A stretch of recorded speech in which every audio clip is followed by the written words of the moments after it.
সালামু আলাইকুম, শুভ সকাল। সবাই কেমন আছেন? সকালে খেতে বসলাম। আর আজকের আয়োজনে আছে লাউ শাক, লোনা ইলিশ কাঁঠালের বিচি দিয়ে, আর নদীর তাজি মাছ,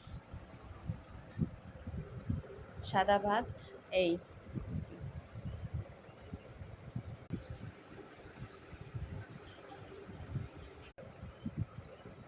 সালামু আলাইকুম, শুভ সকাল। সবাই কেমন আছেন? সকালে খেতে বসলাম। আর আজকের আয়োজনে আছে লাউ শাক, লোনা ইলিশ কাঁঠালের বিচি দিয়ে, আর নদীর তাজি মাছ, সাদা ভাত। এই